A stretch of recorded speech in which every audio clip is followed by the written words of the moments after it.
Hello મિત્રો, તો finally આપણે સીધા પહોંચી ગયા છીએ જ્યાં અમારી ઝીંગાની વાડી છે ત્યાં. તો અહીં આવીને જોયું ને તો અહીંયા તો જો કાલ જેસીબી આવી હતી ને તો આ બધા લીમડાના થળિયા જે હતા ને થળિયા આખા કઢાઈ નાખ્યા. થળિયા જો આવા મોટા ને મોટા. તો 1 2 3 ને 4 કંઈક લીમડા કઢાયા છે. તો અહીંયા કારણ કે થળિયા રહ્યા ને વચ્ચે નડતા હતા એટલા માટે થળિયા વચ્ચે હિને કાઢને કાંઈક ટ્રેક્ટરને બધું લઈ જવું હોય ને તો બહુ સરખું જાતું નહોતું એટલા માટે. અને સામેની સાઈડ છે આપણી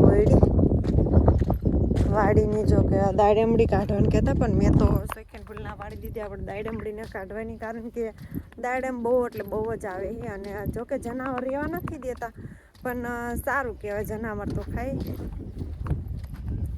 તો અહીંયા પણ કાઢી નાખ્યા છીએ. અહીંયા બધું હમું કરી નાખ્યું હોય. ઓહો, આ સાઈડ પણ કઢાઈ નાખ્યા જો. તો અહીંયા પણ આ થોડુંક હમું થઈ જાય એટલા માટે થોડીક નામ પકતા જ થઈ જાય. અને જો આપણે કુંડો જોવા જવાનું છે. જોકે મારા પપ્પાને ત્યાં તો હોય જ કે આપણે અહીંયા કુંડો કે છે, તો એ જોવા જવાનું છે કે કેવો હમો કર્યો જેસીબીથી ને. તો કાલે જેસીબી કુંડો ગાળતી હતી તો ત્યાં હતા આપણે. કાલે આવ્યા હતા પણ આપણે વ્લોગ ઉતાર્યો નહોતો. તો જોઈએ સીધા એને બાઇક લઈને એને ઉતરીને તરતથી કુંડો જ જોવા આવી ગયા. હોત જો કે અમારો હોત કે હોત.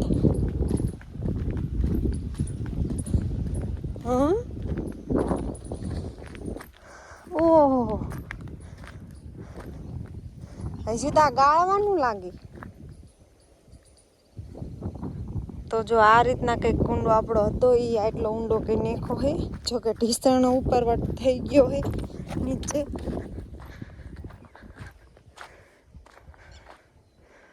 તો જો એ કુંડો જોઈએ કે કેટલો ગાળો, કારણ કે કાલી નહોતા એટલે ઘણો ઊંડો ન થઈ ગયો. ઘણું બધું પાણી હિમીરીશ નહીં.